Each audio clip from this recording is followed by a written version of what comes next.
Hello everyone. इस video में हम लोग स्टार्ट करने वाले हैं मैक्रो इकोनॉमिक्स का एक नया चैप्टर जिसका नाम है बैलेंस ऑफ पेमेंट। नाउ हम यहाँ पर अच्छे से नोट्स बनाकर चीज़ों को लिखेंगे, डिटेल तरह से चीज़ों को समझेंगे अलोंग विद नोट्स। तो अगर आपको चीज़ों को बहुत अच्छे से समझना है तो आपको वो चीज़ तभी बहुत अच्छे से समझ आती है जब आप ढंग से नोट्स बनाते हो, चीज़ों को लिखते हो। तो आप मेरे साथ साथ नोट्स बनाइएगा और लिखिएगा। चैप्टर की हेडिंग से स्टार्ट करते हैं, बैलेंस ऑफ पेमेंट्स। ये एक छोटा चैप्टर है, बैलेंस ऑफ पेमेंट। ये एक छोटा चैप्टर है जो कि हमारा 2 क्लासेस के आसपास तक कवर हो जाना चाहिए। तो बेसिकली आप इसको 2 वीडियोस समझ सकते हैं। तो ये हमारा 2 क्लासेस और 2 वीडियोस आप किसी भी तरह से इसको देख सकते हैं। तो ये हमारा 2 क्लासेस में हो जाएगा chapter. Now let us start with topic number 1, what is BOP.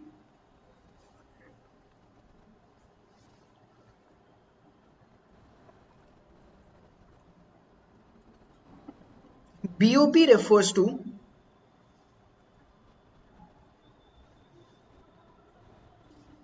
a statement. BOP refers to a statement that shows economic transactions. आपको ऑलरेडी पता ही है कि जो भी चीजें मैं रेड से लिखूंगा आपको उनको या तो अंडरलाइन कर लेना है या फिर आपको उनको मेरे साथ साथ किसी और कलर्ड पेन से या फिर किसी भी तरह से आपको इंपॉर्टेंट मार्क कर लेना है। कीवर्ड्स हैं economic transactions, economic transactions between normal residents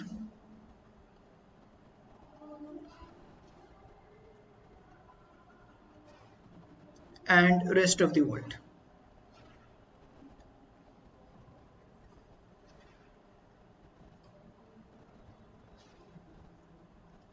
During a given period of time.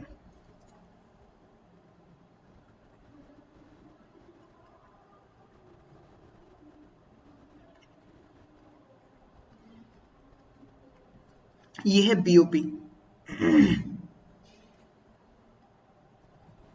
Simple words में क्या होता है बीओपी, अब समझते हैं इसको।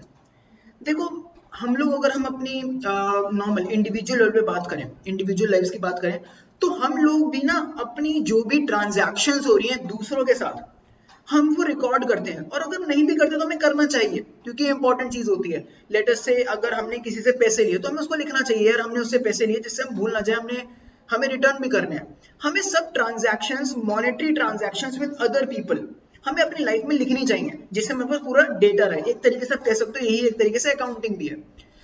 उसी तरीके से जैसे मैं अभी आपको माइक्रो लेवल पे समझाने की कोशिश कर रहा हूँ कि हमें इंडिविजुअल लेवल पर हमें चीजों को लिखना चाहिए, हमारी ट्रांजैक्शंस विद अदर्स, ऐसे ही मैक्रो लेवल पर हमारे इंडिया की transactions with rest of the world, बची हुई कंट्री के साथ जिस स्टेटमेंट में आती है, that is BOP. Balance of payment basically एक ऐसी स्टेटमेंट है जहां पर रिसीट्स एंड पेमेंट्स आती हैं हमारे देश की विद अदर कंट्रीज। तो इसमें क्या क्या कीवर्ड्स हैं? It is a statement that shows economic transactions. इसमें इकोनॉमिक ट्रांजैक्शंस आती हैं। मैं आपको कराऊंगा, ये टॉपिक नंबर हमारा 3 होगा। इकोनॉमिक ट्रांजैक्शंस का हम टॉपिक नंबर 3 में लिखेंगे, इकोनॉमिक ट्रांजैक्शंस, और डिटेल में लिखेंगे कि एग्जैक्टली इकोनॉमिक ट्रांजैक्शंस क्या होती हैं। और इन इकोनॉमिक ट्रांजैक्शंस आती हैं basically normal transactions, financial transactions आप अभी के लिए समझ सकते हो। एंड बिटवीन नॉर्मल रेजिडेंट्स मतलब जो नॉर्मल इंडियंस हैं, and rest of the world मतलब इंडियंस की ट्रांजैक्शन पूरी दुनिया के साथ जो भी हुई हैं वो आती हैं बीओपी में, बैलेंस ऑफ पेमेंट।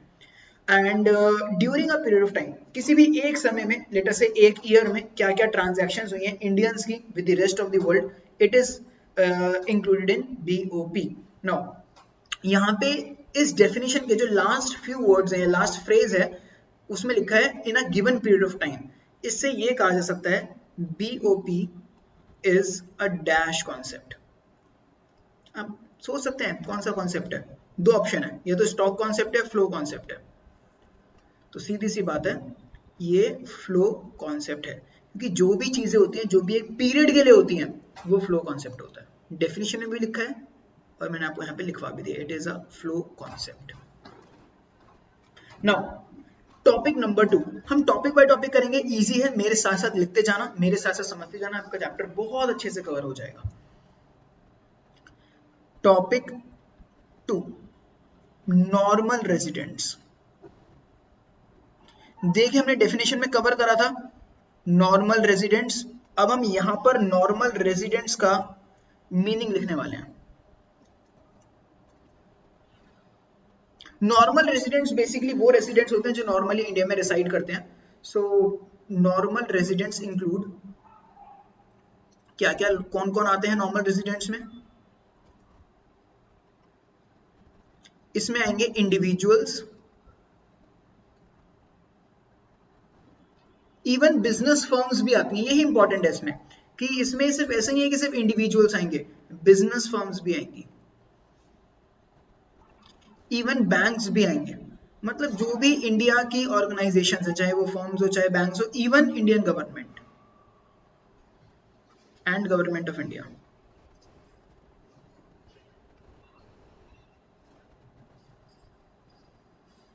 तो ये सब आते हैं नॉर्मल रेजिडेंट्स में। तो जो उन लोग नॉर्मली इंडिया में रिसाइड करते हैं, बेसिकली इंडियंस आप कह सकते हो सिंपल तरीके से समझने के लिए। ना नॉर्मल रेजिडेंट्स में कौन नहीं आते हैं? नॉर्मल रेजिडेंट्स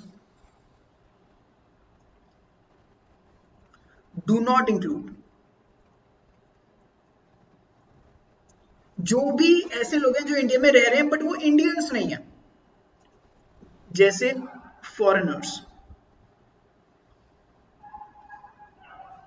या फिर आप कह सकते हो फॉरेन कंपनीज,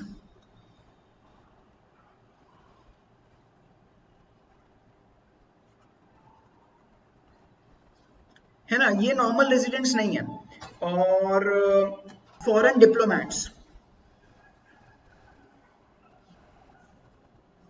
तो अगर कोई पॉलिटिशियन है जो कि इंडिया में आया है, उसने कोई ट्रांजैक्शन करी है बाहर किसी देश का, तो वो नहीं आएगा, वो इंडिया का नॉर्मल रेजिडेंट नहीं है, वो तो एक विजिट के लिए आया है। तो कोई भी फॉरेनर हो, फॉरेन कंपनी हो, फॉरेन डिप्लोमैट हो, तो वो हमारे नॉर्मल रेजिडेंट में नहीं आएगा। तो बेसिकली बीओपी में वो ट्रांजैक्शंस आती हैं जो कि नॉर्मल रेजिडेंट्स कर रहे हैं, और नॉर्मल रेजिडेंट्स में फॉरेनर्स नहीं आते हैं। तो एग्जाम में कुछ इसी तरह का क्वेश्चन बन सकता है आपका कि मान लेते हैं मिस्टर जॉन इंडिया आए हुए हैं विजिट के लिए, और वो कहीं कुछ भी टूरिस्ट बन के आए हैं और वो कोई ट्रांजैक्शन करते हैं विद अनदर फॉरेनर, इंडिया से ट्रांजैक्शन कर रहे हैं वो, तो क्या वो आएगा हमारे बीओपी में? द आंसर इज नो, क्योंकि वो इंडिया में आए हुए हैं बट वो इंडिया के नॉर्मल रेजिडेंट नहीं है, वो फॉरेनर है। Similarly foreign diplomats, foreign politicians कह सकते हो आप एक तरीके से, या फिर जो भी बाहर के लोग, जैसे मान लेते हैं अमेरिकन या फिर चाइनीज प्रेसिडेंट को यहाँ पर आए हुए हैं और वो कुछ ट्रांजैक्शन करते हैं, तो वो एक फॉरेन डिप्लोमैट है, तो उनके ट्रांजैक्शंस भी यहाँ पर नहीं आएंगी। अगर वो ट्रांजैक्शन करते हैं किसी और देश के साथ, तो वो नहीं आएगा, वो बेसिकली नॉर्मल रेजिडेंट नहीं है। ठीक है, चलिए now topic number 3, economic transactions. Again ये भी डेफिनेशन में था, economic transactions word, economic transactions, ये इस चैप्टर का बहुत इंपॉर्टेंट टॉपिक है, मे बी सबसे इंपॉर्टेंट टॉपिक है चैप्टर का ये। इसी टॉपिक पर चीजें बेस्ड हैं, आने वाले टॉपिक्स की चीजें इसी टॉपिक पर बेस्ड हैं। सो economic transactions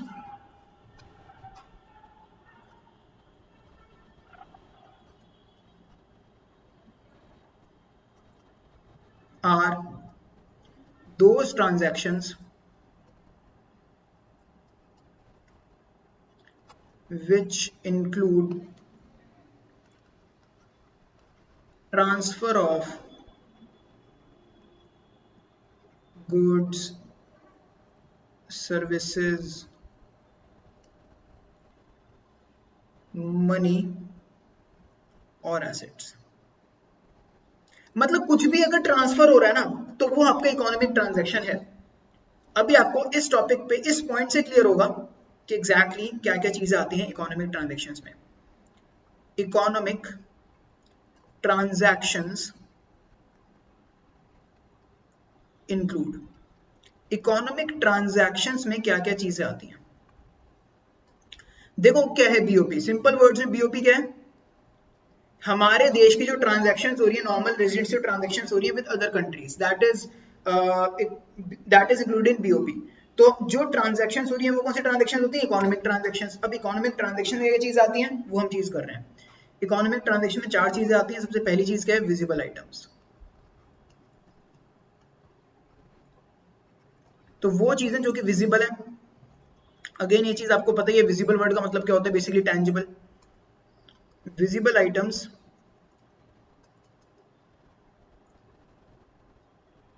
means goods. Visible items का मतलब क्या होता है, goods.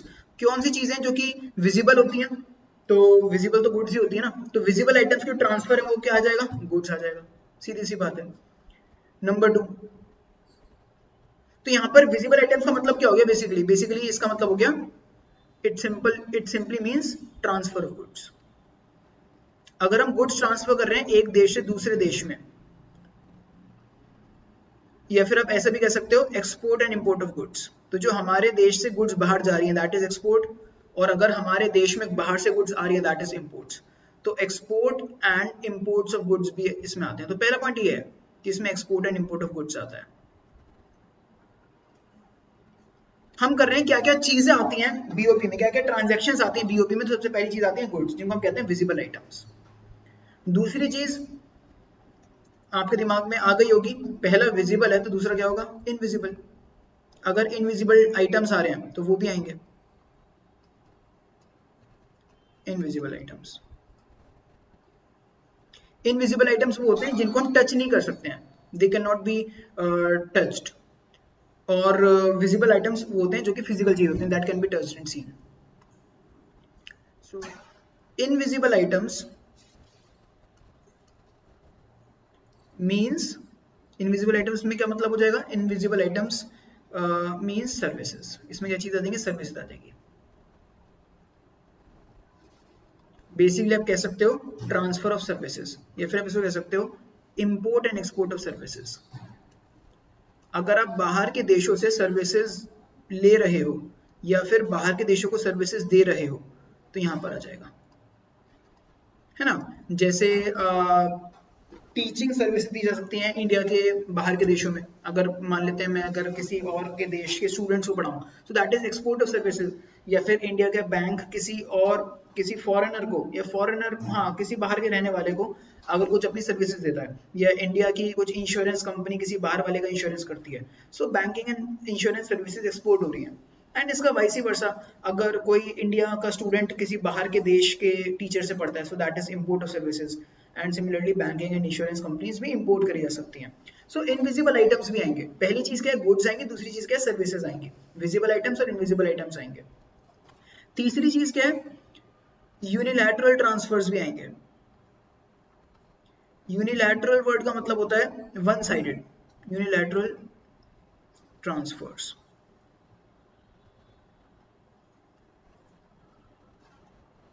These are one sided transfers. इसमें क्या आते हैं, वन साइडेड ट्रांसफर्स आते हैं। वन साइडेड ट्रांसफर का मतलब क्या है कि ना, जैसे एग्जांपल हमारे देश से कोई बाहर के देश में कुछ गिफ्ट दे रहा है, ये मनी ट्रांसफर कर रहा है, उसके रिटर्न में नहीं ले रहा। इसका केस ये हो सकता है, मान लेते हैं कि इंडिया में पेरेंट्स रहते हैं और बच्चा एजुकेशन के लिए बाहर गया हुआ है, तो इंडियन पेरेंट्स क्या कर रहे हैं, हर महीने या फिर हर कुछ महीनों में कुछ अमाउंट इंडिया के बाहर भेज रहे हैं अपने बच्चे को पढ़ाई के लिए। तो ऑटोमेटिकली उनका जो बच्चा है उसके रिटर्न में कुछ थोड़ा देगा, वो गुड्स या सर्विसेज थोड़ा देगा कुछ। ये वन साइड ट्रांसफर है, आप कुछ दे रहे हो बट उसके मतलब कुछ ले नहीं रहे हो। इसका उल्टा भी हो सकता था, अगर मान लेते हैं कि इंडिया में पेरेंट्स रहते हैं, बच्चा बाहर रहता है, और जो बच्चा है उसकी बाहर नौकरी लग गई है, तो वो ऑटोमेटिकली वहां से पैसे भेजा करेगा पेरेंट्स को। तो अगेन वो वहां से पैसा आ रहा है, that is one side transfer. तो ये इंडिया से भी जा सकते हैं पैसे और इंडिया में आ भी सकते हैं, तो किसी भी तरह से हो सकता है, बट ये वन साइडेड है। जैसे विजिबल और इनविजिबल में क्या था कि आप कुछ दे रहे हो, आप गुड्स दे रहे हो तो पैसे ले रहे हो, तो टू साइडेड हो गया ना ये, मतलब आप कुछ दे रहे हो कुछ ले रहे हो, नॉर्मली ऐसे ही होता है, टू साइडेड चीजें होती हैं। बट कभी कभी वन साइडेड भी हो सकता है, जैसे मैंने आपको एग्जाम्पल बताया। तो इसके एग्जाम्पल्स में ये चीज आ जाएंगी। आप मान लेते हैं आप डोनेशन दे रहे हो, आपने कहीं पे डोनेट कर दिया तो ये वन साइडेड है। आप डोनेट देके थोड़ा ना कुछ लोगे कि भाई मैं तुम्हें डोनेशन दिया है अब मेरे को रिटर्न में इसके बदले कुछ और चाहिए, नहीं, डोनेशन आप दे रहे हो या फिर आप गिफ्ट दे रहे हो या फिर स्कॉलरशिप दी जा रही हैं,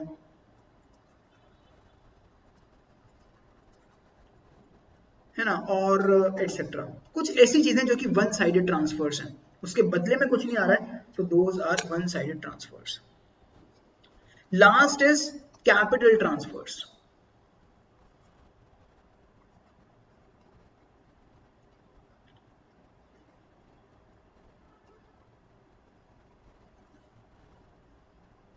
These are transfers that involve purchase and sale of fixed assets.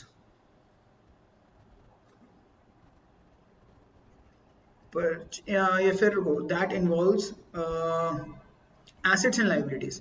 अब मैं परचेज एंड सेल लिखूं तो मुझे एसेट लिखना पड़ेगा, फिर मुझे लाइबिलिटीज भी इसमें आ सकती हैं, दैट इन्वॉल्व एसेट्स और लाइबिलिटीज। तो इसमें एसेट्स और लाइबिलिटीज इन्वॉल्व होते हैं, एसेट्स और लाइबिलिटीज। मतलब इसमें एसेट्स और लाइबिलिटीज का लेन देन आता है। एग्जांपल, आपने एसेट खरीद लिया इंडिया के बाहर, परचेज्ड एसेट अब्रॉड,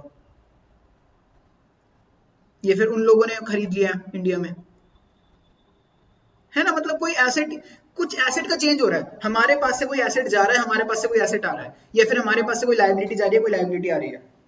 तो मैंने आपको एग्जांपल बता दिया, हमने एसेट खरीद लिया बाहर का, तो ये एसेट का हो गया एक एग्जांपल। और ये किसी भी तरह से हो सकता है, मतलब अब ऑटोमेटिक है, अगर मैं कह रहा हूँ कि हमने एसेट खरीदा है, वो बीओपी में आएगा, तो उन्होंने एसेट, अगर बाहर वालों ने एसेट खरीदा है इंडिया का कोई, तो वो भी बीओपी में आएगा। तो ट्रांजेक्शन किसी भी तरह से हो सकती है। या फिर मैं कह सकता हूँ लोन्स गिवन, तो ये लायबिलिटीज का हो गया। हमने, ये भी एक्चुअली एसेट का हो गया, लोन्स टेकन हो जाएगा लायबिलिटी का। अगर हमने लोन लिया है बाहर से, तो ये लायबिलिटी हमारी बढ़ गई। अगर हम लोन देंगे तो वो भी आ जाएगा, लोन देना एक एसेट होता है। अगर हम लोन देते हैं तो उसे लोन्स एंड एडवांसेस कहते हैं। तो हमने लोन दिया तो वो हमारे देश के लिए एसेट हो गया ना, उनके लिए लायबिलिटी हो गया। तो बेसिकली हमारे एसेट और लायबिलिटी फर्क पड़ना, या फिर आप इसे कह सकते हो, और भी हो सकता है रिकवरी ऑफ लोन्स, जो आपने लोन दिया था उसे रिकवर कर लिया, ये आपका एसेट कम हो गया यहाँ पर। तो बेसिकली हमारे देश के जो एसेट्स या लायबिलिटीज हैं उनमें चेंज आना, तो वो चीजें यहाँ पर आएंगी। आपने गवर्नमेंट बजट चैप्टर भी करा है, तो मैं उसके रिगार्डिंग एक सेंटेंस और लिखवाता हूँ, आपको इजी रहेगा। these includes, these transfers include, इससे आपको बहुत अच्छा समझ आ जाएगा, capital receipts and capital expenditures. अगर आपने गवर्नमेंट बजट चैप्टर करा है, मतलब इसमें कैपिटल रिसीट्स और कैपिटल एक्सपेंडिचर्स आते हैं। आपको गवर्नमेंट के पॉइंट ऑफ व्यू से नहीं देखना है, आपको हमारे देश के पॉइंट ऑफ व्यू से देखना है कि हमारे देश की ऐसी रिसीट जहां पे एसेट लायबिलिटी इन्वॉल्व है। तो यहाँ पे गवर्नमेंट बजट चैप्टर भी ऐसी था ना, कैपिटल रिसीट भी वही रिसीट्स होती थी जहां पे आपको पैसा मिल रहा है, वहां पे एसेट और लायबिलिटी में चेंज हो रहा है, और कैपिटल एक्सपेंडिचर एक वो खर्चा होता है जहां पे एसेट और लायबिलिटी में चेंज हो रहा है। तो बेसिकली आपको थोड़ा सा आइडिया लग गया होगा मैं क्या कहना चाह रहा हूँ।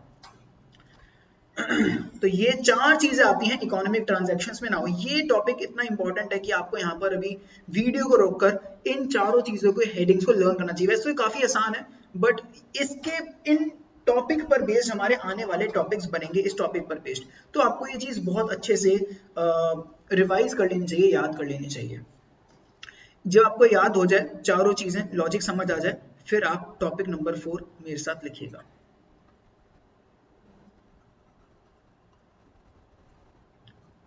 Sides of BOP. जो बीओपी होता है उसकी कितनी साइड्स होती हैं। बीओपी ना एक अकाउंट की तरह होता है। तो आपके मोस्ट ऑफ द स्टूडेंट्स के पास अकाउंट है और नहीं भी है तो आपको बेसिक पता होंगे। एक अकाउंट क्या होता है, टी शेप्ड फॉर्मेट होता है अकाउंट का। तो ये एक अकाउंट है, टी शेप्ड फॉर्मेट है। अकाउंट की दो साइड्स होती हैं, तो मैं बीच में लिखता हूँ बीओपी, बैलेंस ऑफ पेमेंट है। इसकी दो साइड्स होती हैं, एक होती है डेबिट साइड, एक होती है क्रेडिट साइड। तो लेफ्ट वाले को कहते हैं डेबिट, राइट वाले को कहते हैं क्रेडिट। तो ये अकाउंट फॉर्मेट का होता है। तो बीओपी की दो साइड्स होती हैं, तो उसी तरह से हम लिखते हैं BOP has two sides, balance of payment has two sides. कौन कौन सी साइड्स हैं, डेबिट एंड क्रेडिट। एक डेबिट है, debit side and credit side, दो साइड्स हैं इसकी। ठीक है। नाउ अगला पॉइंट, जो डेबिट साइड होता है उस पे क्या आता है, क्रेडिट साइड पे क्या आता है। देखो बीओपी में क्या आता है, बेसिकली रिसीट्स और पेमेंट्स आती हैं। आपको जो पैसा मिला है वो आएगा और जो पैसा गया है वो आएगा, क्योंकि इकोनॉमिक ट्रांजेक्शन से होगा, पैसे का लेन देन ही तो है हर जगह पर। हमारे देश में बीओपी में क्या आता है, अब तक मैंने आपको क्या बताया, मैंने आपको अगर मैं क्रक्स में एक सेंटेंस में बताऊं कि मैंने आपको क्या बताया, तो मैंने अब तक आपको मेनली यही बताया कि बीओपी में क्या चीजें आती हैं, हमारे देश की जो बाकी देशों के साथ ट्रांजैक्शंस हो रही हैं वो बीओपी में आती हैं। तो बेसिकली पैसों का लेन देन आता है, मैंने आपको ये तो बताया। तो लेन और देन दो चीजें हो गई जो कि बीओपी में आएंगी। तो एक साइड पर आएगा लेन, एक साइड पर आएगा देन। तो डेबिट साइड पर जो आता है that is then, debit side पर आती है पेमेंट्स।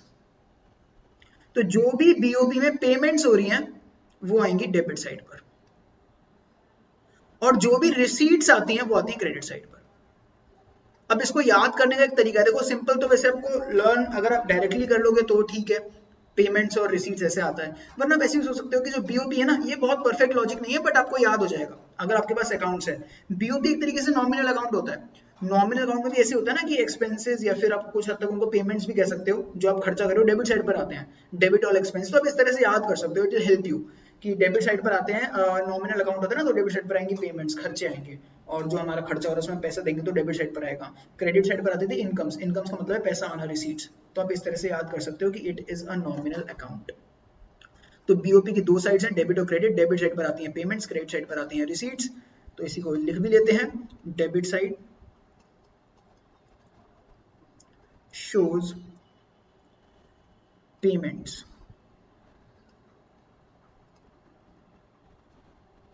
ठीक है, और इसमें एग्जांपल क्या हो जाएंगे, आप पेमेंट कब कब करते हो। एग्जांपल, आपने गुड्स को इंपोर्ट करा तो import of goods, import of services, मतलब आप पैसा पे कर रहे हो। आपको पैसे के पॉइंट ऑफ व्यू सोचना है, आप ऐसा मत सोचना कि गुड्स देंगे तो यहाँ पर आएगा, गुड्स को दे रहे हैं, नहीं, पैसे को। बेसिकली अगर हम सामान लेंगे, सर्विसेज लेंगे, गुड्स लेंगे, सर्विस लेंगे, तो पैसा देंगे ना, तो यहाँ पर डेबिट साइड पर आएगा।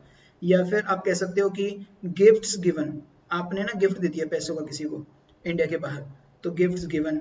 या फिर आप कह सकते हो एसेट परचेज्ड। तो मैंने आपको ना चारों में लिखवा दिया, अगर आप ऑब्जर्व कर रहे हो तो मैंने आपको चारों के एग्जांपल्स लिखवा दिए हैं। पहला है विजिबल आइटम्स का, दूसरा है इनविजिबल आइटम्स का, तीसरा है यूनिलैटरल ट्रांसफर्स का, और चौथा है कैपिटल ट्रांसफर का। Gift purchased from, gift purchased या फिर नहीं, my bad, asset purchased abroad, etcetera. और भी चीज हो सकती हैं, आपने लोन दिया, आपने लोन दिया तो वो भी यहाँ पर आएगा, पेमेंट हो रही है, पैसा जा रहा है। Credit side shows receipts, credit side पे क्या चीज आएंगी, रिसीट्स, पैसा आना। Example, export of goods,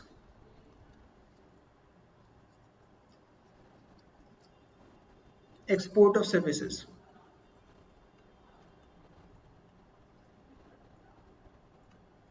export of services, gifts received, scholarship received, कुछ भी लिख सकते हो आप, हमें पैसा मिला। लोन्स टेकन, हमने लोन लिया। तो मैंने अगेन यहाँ पे आपको चारों एग्जांपल लिखवा दिया, एटसेट्रा। तो ये होता है बीओपी के दो साइड्स, बड़ा आसान चीज है ये। आई होप आपको बहुत इजीली समझ आ रहा होगा ये। और ये तो ऐसी चीज है कि एक बार आपको कर लेना है और आपको ये ऑलमोस्ट फिर बार बार आपको इसको रिवाइज करने की जरूरत नहीं पड़ेगी। इसमें बहुत टफ क्वेश्चंस बनने मुश्किल है, इजी चीज है ये। Topic number 5, let us do topic number 5।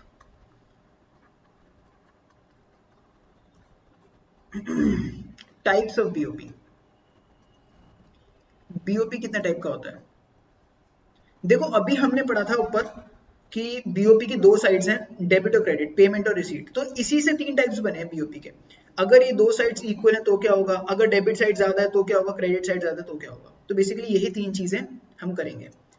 तो there are 3 types of BOP.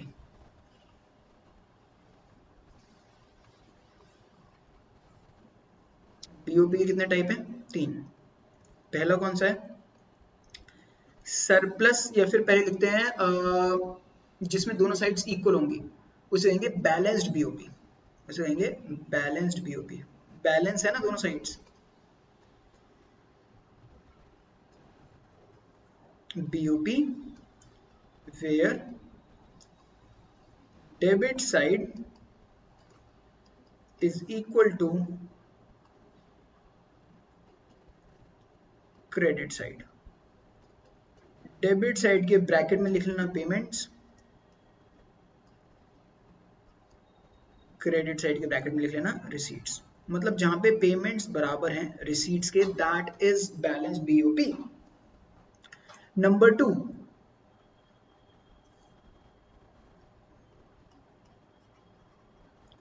Surplus BOP।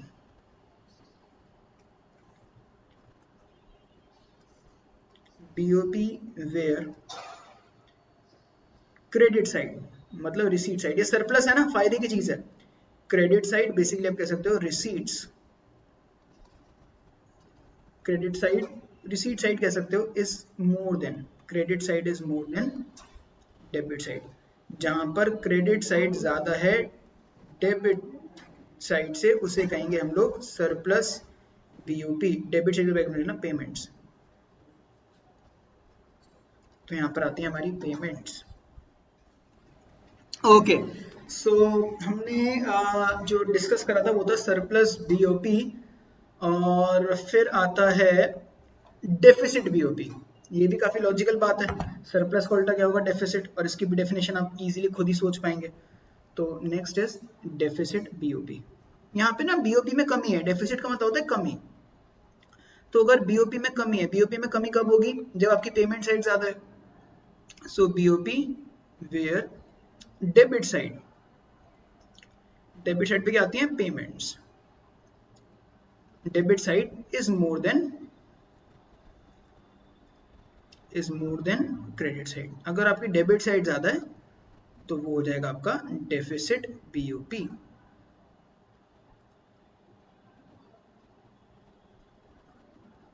Debit side मतलब payments is more then receipts, credit side. ठीक है, तो इधर टाइप से काफी आसान चीज थी। Now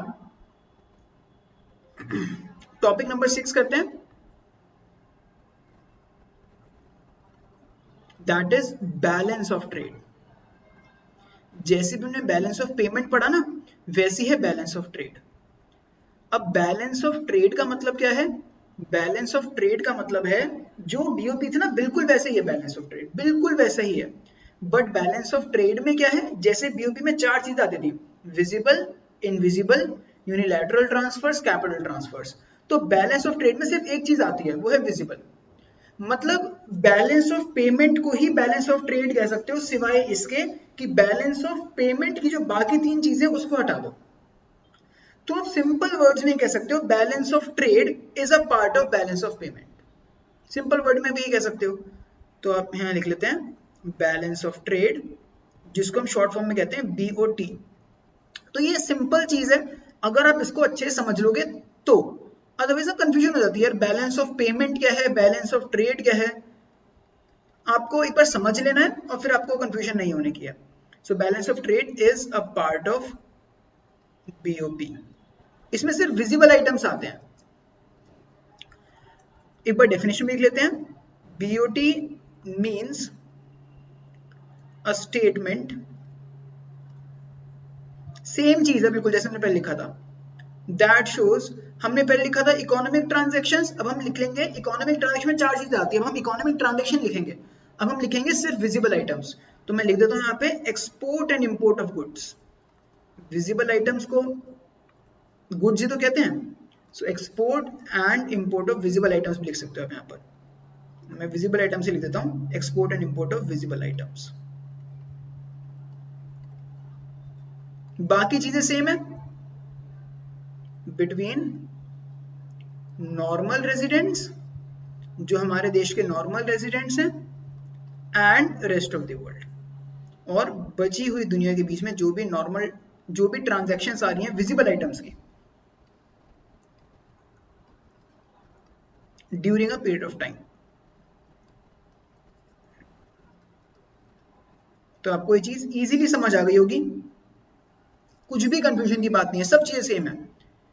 it is a dash concept, again easy है फ्लो कॉन्सेप्ट, क्यों? क्योंकि ये पीरियड के लिए होता है ये भी। टॉपिक नंबर 7,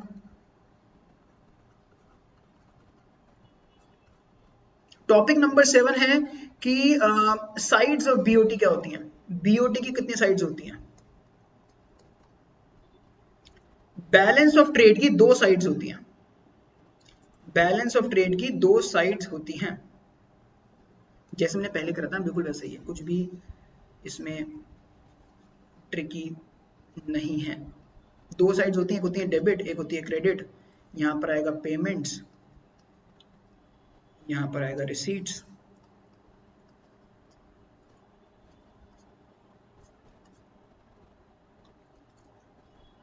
अब पेमेंट्स में सिर्फ विजिबल आइटम्स की पेमेंट आएंगी, तो ना अब ये मैं आपको खुद लिखने के लिए दूंगा। देयर आर 2 साइड्स, पहले पॉइंट ये लिखना, और दूसरा चीज लिखना कि इसमें ये पॉइंट बताना कि पेमेंट्स में डेबिट साइड पर क्या आएगा, क्रेडिट साइड पर क्या आएगा। तो देखते हैं आप कितने अच्छे से लिख पाते हो। मैं भी आपको आंसर शो भी करूंगा, कुछ इसी तरह से आपको लिखना चाहिए था। ठीक है, तो टॉपिक नंबर 7 ये बनता है। एक बार टॉपिक नंबर 8 और देख लेते हैं, फिर आप थोड़ा सा स्पेस छोड़ो टॉपिक नंबर 7 में, खुद लिखना आसान है। टॉपिक 8, टॉपिक नंबर 8 में आता है टाइप्स ऑफ बीओटी। तो बीओटी के कितने टाइप्स होते हैं? 3 टाइप्स होते हैं। अगेन ये भी आपको खुद लिखना है। पहला होता है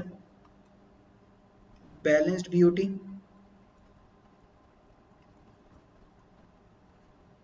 दूसरा होता है सरप्लस बीओटी,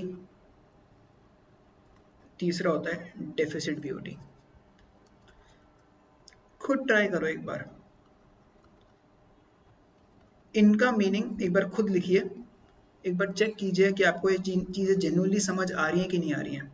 तो उनका मीनिंग एक बार खुद लिखो, नोट्स को कंप्लीट करो।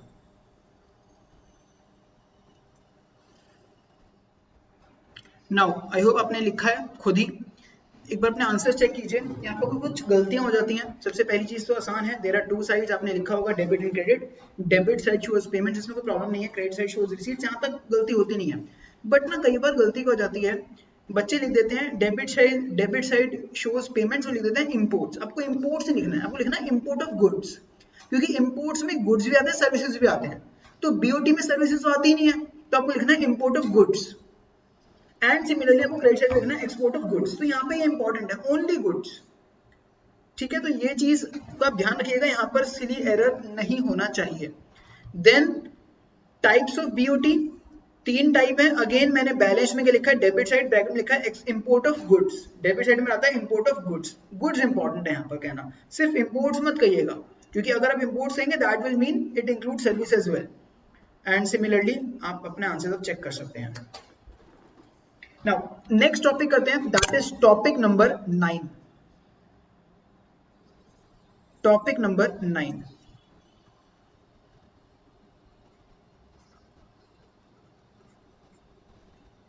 BOP versus BOT. बीओपी और बीओटी में क्या फर्क है? बीओपी और बीओटी में क्या फर्क है, हमें ये करना है। So we will create a differentiation table basis BOP and then right side पर बीओटी।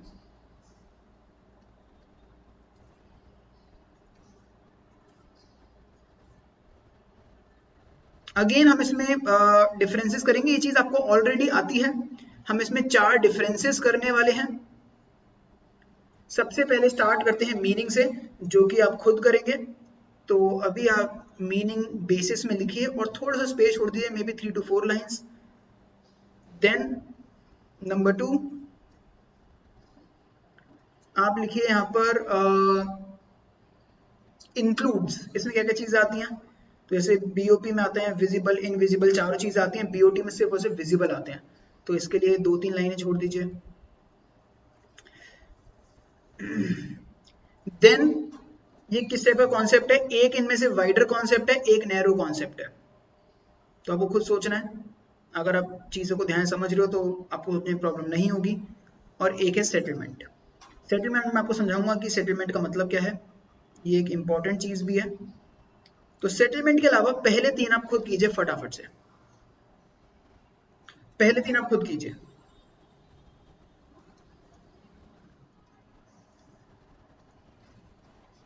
चलिए गाइस, सो मैंने तीनों ट्रांजैक्शंस, तीनों डिफरेंसेस मैंने लिख लिए हैं।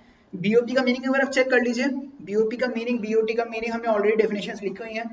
Then BOP includes all four things, visible, invisible, unilateral transfers, capital transfers. BOT includes only visible items. Concept, it is a wider concept. BOP includes BOT. BOT is a narrow concept. BOT is a part of BOP. Then next, settlement. ये important है, ये important है, लिखिएगा मेरे साथ। Deficit BOT, deficit BOP cannot be settled against surplus BOT. Deficit BOT can be settled against surplus BOP.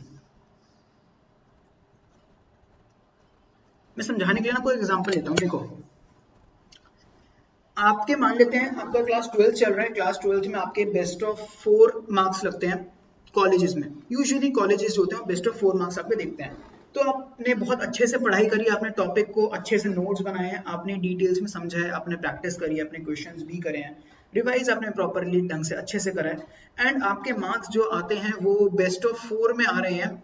आपके सारे subjects में अच्छे अच्छे नंबर आए हैं। दो केसेस लेते हैं, आपके एक सब्जेक्ट में खराब नंबर आ गए, किसी एक सब्जेक्ट में, वो हो सकता है आपको पेपर किसी और रीजन से खराब गया, आपको बुखार था, आपने पढ़ाई नहीं करी, जो भी रीजन है, आपके 4 में से एक सब्जेक्ट में नंबर खराब आए हैं।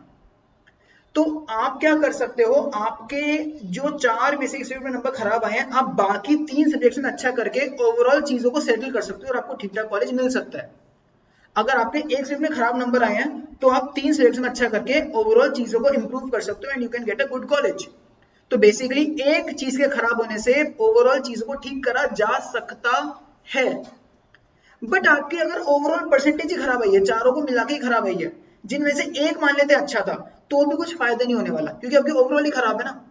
सेम चीज यहां पर हो रही है, जो चारों चीजें हैं मिला के वो है बीओपी, और एक चीज जो है वो है बीओटी।